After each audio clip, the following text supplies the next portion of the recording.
여러분 안녕하세요. 보건 수업 두 번째 시간입니다.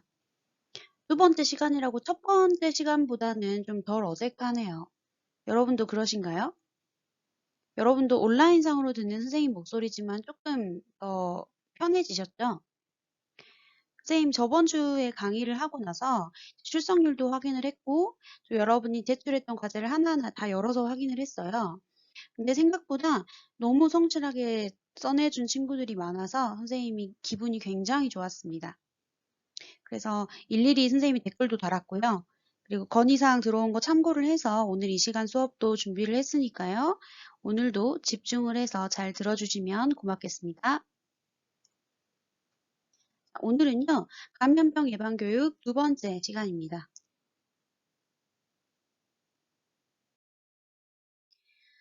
자, 본격적인 강의에 앞서서 우리가 저번 시간에 뭘 배웠는지 한번 짚고 넘어가 볼게요. 저번 시간에 배운 게 다들 기억나시죠? 저번 시간에 우리는 감염병이 뭐고 또 어떤 과정을 통해서 감염병이 전파가 되는지 배웠습니다. 그리고 코로나19와 이런 감염병을 예방하기 위해서 우리가 개인, 사회, 국가적으로 어떤 노력을 해야 되는지도 다뤘어요. 그리고 선생님이 링크 걸어둔 그 두 가지 유튜브 영상 다 보고 오셨죠?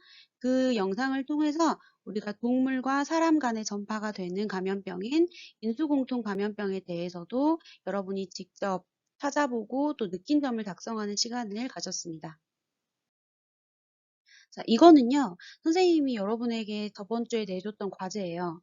근데 너무 많은 학생들이 이 문제를 틀려가지고 선생님이 피드백을 안 하고 넘어갈 수가 없었습니다. 그래서 오늘 수업에 앞서서 한번 선생님하고 점검해보는 시간을 갖게요. 자, 감염병을 찾아라. 우리 감염병이 뭐였죠, 여러분? 감염병은 일단 병원체에 감염이 돼야 되고요. 그 다음에 제일 중요한 건 다른 사람에게 전파될 수 있는 질병을 감염병이라고 했습니다. 그러면 다른 사람에게 전파를 시킬 수 있냐 없냐에 따라서 감염병인지 일반 질병인지를 나눠야겠죠. 자, 그러면 기억. 조류 인플루엔자는 감염병일까요? 아닐까요? 자, 기억은 감염병입니다. 우리 조류 인플루엔자를 다른 말로 AI라고 하잖아요.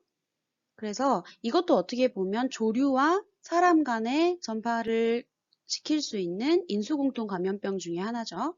그래서 조류 인플루엔자도 감염병이고요. 니은, 안구건조증은 일반 질병입니다. 안구건조증이 다른 사람에게 전파가 되진 않잖아요. 그래서 일반 질병이고요. 디귿, 결핵은 감염병입니다. 우리 침이나 가래 같은 이런 호흡기 분비물을 통해서 다른 사람에게 전파가 되고요. 그다음에 그 분비물이 폐 속으로 들어가서 폐에 질환을 일으키는 감염병이기 때문에 전염병으로 분류를 했어야 했습니다. 그 다음에 리을, 노로바이러스 감염증은 뭘까요? 당연히 이름부터가 이렇게 감염증이라고 붙어 있잖아요. 그러면 당연히 감염병으로 분류가 돼야 되겠죠? 그래서 이거는 말 그대로 노로바이러스라는 바이러스가 우리 몸에 침투를 해서 생기는 전염병이고요. 대변을 통해서 전염이 됩니다. 그래서 이 노로바이러스 감염증에 걸리게 되면 고열이 나거나 또 이렇게 설사를 하는 그런 장염과 같은 그런 증상들이 나타나요. 그래서 리을은 감염병으로 분류를 했어야 했고요. 미음, 아토피를 여러분이 가장 많이 헷갈려 하더라고요. 아토피는 다른 사람에게 전파가 되지 않죠. 그렇기 때문에 일반 질병입니다. 그 다음에 비읍, 척추측만증도 역시 일반 질병이고요. 그 다음에 시옷, 유행성 각결막염은 쉽게 말하면 눈병이에요. 눈병은 다른 사람에게 전파되는 거 여러분 다 알고 계시죠? 그래서 시옷은 감염병이고요. 이응, 고혈압은 일반 질병입니다.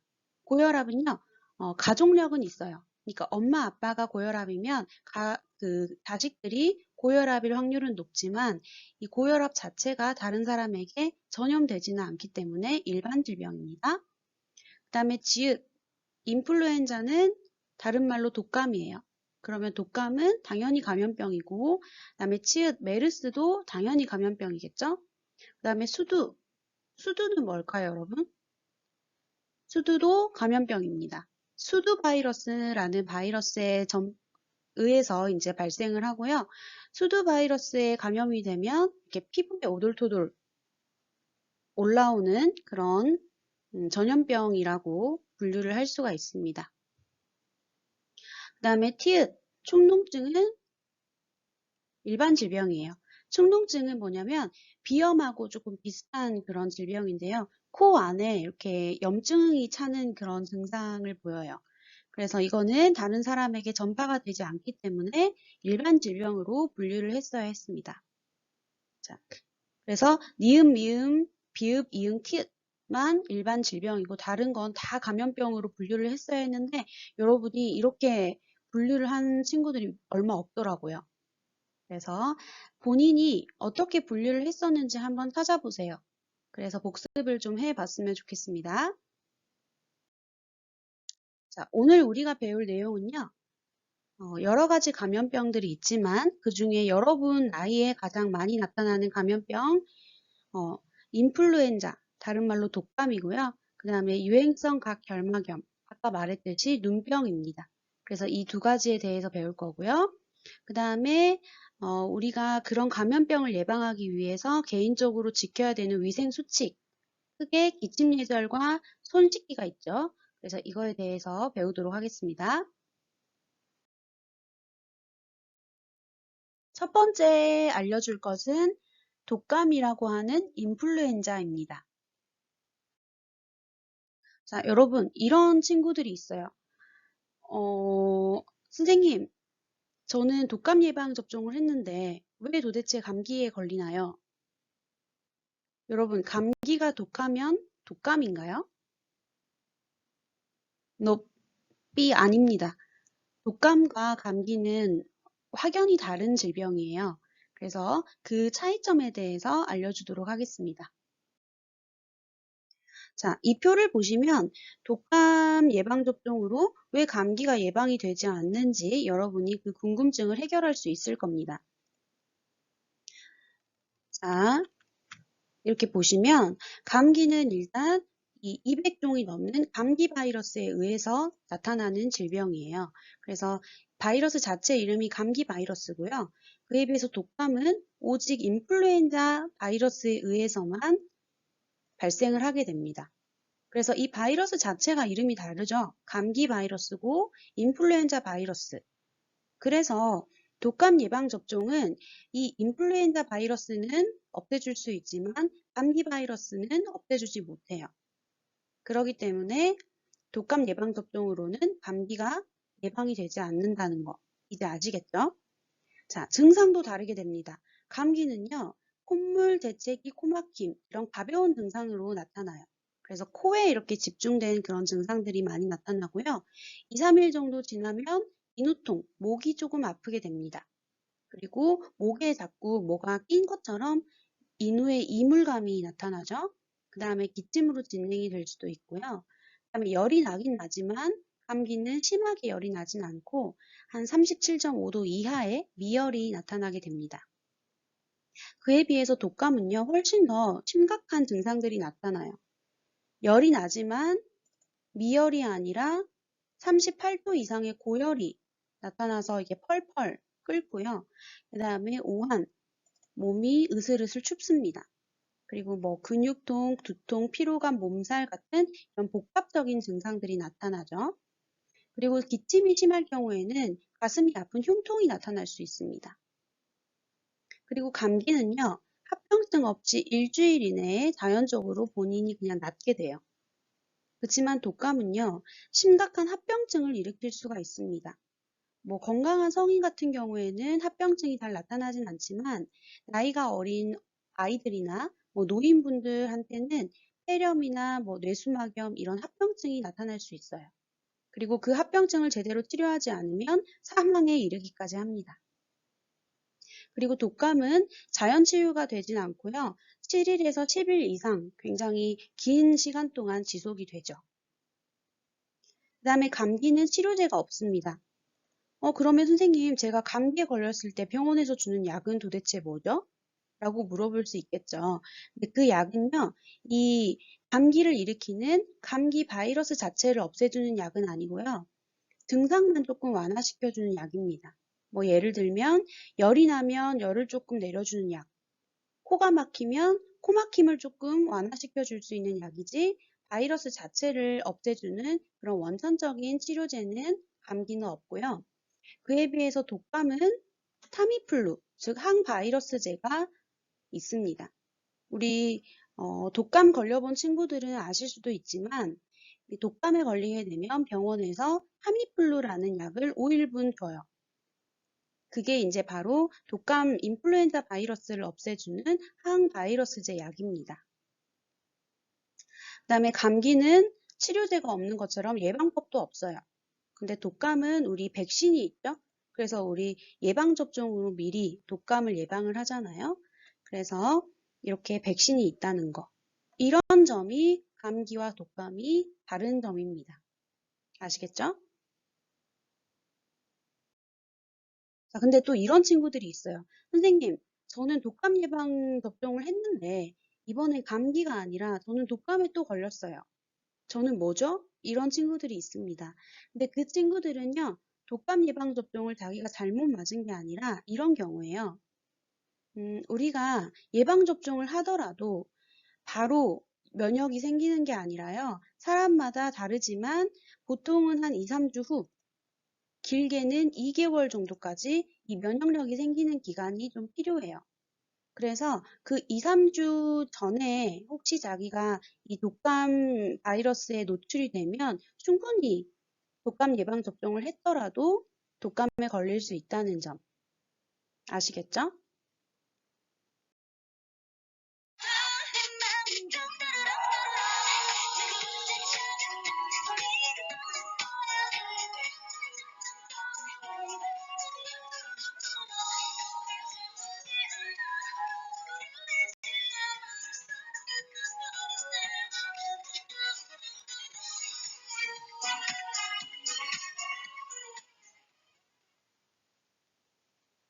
여러분 깜짝 놀랐죠?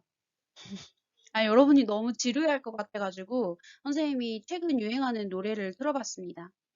선생님이 요즘 빠져있는 노래예요. 항상 운전할 때 듣는 노래인데 좀 여러분 전환이 되셨나요? 전환이 됐기를 바라면서 두 번째는 유행성 각 결막염에 대해서 배워보겠습니다. 자, 유행성 각결막염 다른 말로 눈병이라고도 했죠. 근데 이 유행성 각결막염은요, 말 그대로 결막에 염증이 생긴 거예요. 우리가 결막이 뭐냐면 이렇게 생겼거든요. 눈 가장 바깥에 있는 막을 결막이라고 하는데 이 결막에 아데노바이러스라는 바이러스가 침투를 해서 생기는 염증성 질환을 유행성 각결막염이라고 합니다. 근데 우리가 눈병에 걸리면 이 아기 사진처럼 이렇게 눈이 변하죠. 가장 대표적인 증상이 이렇게 전체적으로 눈이 빨갛게 됩니다. 충혈이 되고요. 그 다음에 눈이 되게 시렵고 따끔거리면서 아파요.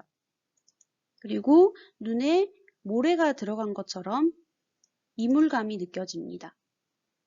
그리고 또 눈물이 이렇게 고이거나 아니면 눈을 그냥 뜨고 있는데도 눈물이 주르르 흘러요. 그래서 눈물이 나고요. 이 아이처럼 눈곱이 이렇게 끼게 됩니다. 근데 눈곱이 이 애기처럼 지금 이렇게 단단한 눈곱으로 나타날 수도 있고요. 아니면 눈 전체적으로 이렇게 노랗게 묽은 눈곱이 끼기도 합니다. 그 다음에 눈꺼풀이 부어오르죠. 지금 이 아기처럼 눈꺼풀이 빨갛게 부어오르는 증상들이 대표적인 증상이고요. 이 눈병이 어떻게 감염되는지는 여러분 너무나 잘 알고 계실 거예요. 접촉에 의해서 감염이 되죠. 그래서 우리가 초등학교 때 아니면 지금도 그런 학생들이 있을 수 있는데요. 자기가 눈병 걸려서 학교 안 가려고 눈병 걸린 친구 눈 만지고 그 손으로 막 내 눈을 비볐던 적이 한 번쯤은 다들 있을 거예요. 선생님도 초등학교 때까지는 많이 그런 경험이 있었거든요. 근데 한 번도 선생님은 눈병에 걸린 적이 없어요. 그래서 그냥 포기를 했습니다. 어쨌든 접촉에 의해서 이제 발생을 하는 거고요. 아니면 환자가 사용한 물건을 내가 만지고 그 손으로 내 눈을 비볐을 때 이런 경우에 이제 눈병에 감염이 되게 됩니다. 그 다음에요. 증상이 시작된 후에, 그러니까 아까 뭐 눈물이 나고 눈이 충혈되는 그런 증상이 시작되고 일주일간이 가장 전염성이 높은 기간이에요. 그러니까 여러분이 이 일주일간을 가장 주의가 필요한 기간이라고 생각하시면 되겠죠. 그다음에 예방하는 방법은 뭐 이런 것들이 있는데 어쨌든 환자와의 접촉에 의해서 생기는 그런 전염병이기 때문에 접촉을 하지 않는 게 가장 우선적인 예방법이겠죠. 그다음에 이제 나머지는 여러분이 잘 아실 거고요. 그다음에 치료법에는 어쨌든 여러분이 이제 안약을 넣을 텐데 주의할 점이 있습니다. 안약을 넣으실 때요, 어떤 약이든 다 유통기한이라는 게 있어요. 그래서 안약을 넣기 전에는 무조건 유통기한을 확인을 해야 합니다. 유통기한이 지난 약을 넣으면 이 염증이 훨씬 더 심해질 수가 있어요. 그렇기 때문에 유통기한을 먼저 확인을 해야 되고요. 그 다음에 자기가 2개 이상의 안약을 넣을 경우에는 한꺼번에 뚝뚝 이렇게 넣는 게 아니라요. 첫 번째 안약을 넣으세요. 넣으시고 그 첫 번째 안약이 눈에 충분히 흡수가 될 때까지 5분 정도의 시간을 줘야 됩니다. 그래서 충분히 흡수를 시킨 다음에 이렇게 두 번째 안약을 넣는 거예요. 그래서 이렇게 사용을 하시면 되고요. 그 다음에 이거 너무나 중요합니다. 여러분 그 눈병에 걸렸는데 아니면 다래끼가 났는데 렌즈를 끼고 온 학생들이 정말 너무 많아요.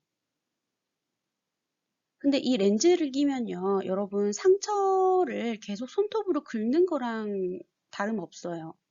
그래서 렌즈를 끼면 어쨌든 눈에 이물질을 넣는 거나 마찬가지이기 때문에 결막이 계속 손상이 됩니다. 그러면 염증도 더 심해지고요. 충혈도 훨씬 더 심해지게 돼요. 그러니까 렌즈는 절대 끼지 말아야 하겠죠.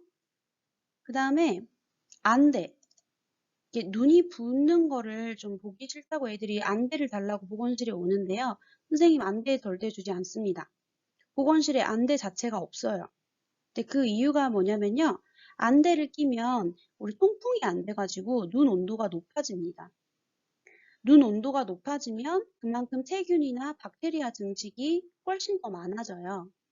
그러면 그만큼 염증도 심해질 거고 그러면 치유되기까지 시간이 더 오래 걸리겠죠? 그러니까 절대 렌즈와 안대는 사용하지 않는다는 거 꼭 기억을 해두셨으면 좋겠습니다.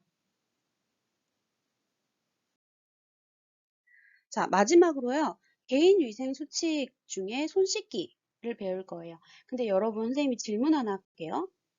이 1번부터 5번까지 경우 중에 어떤 식빵이 가장 세균 번식이 적을까요? 얼른 자기 마음속으로 한번 답을 정해보세요.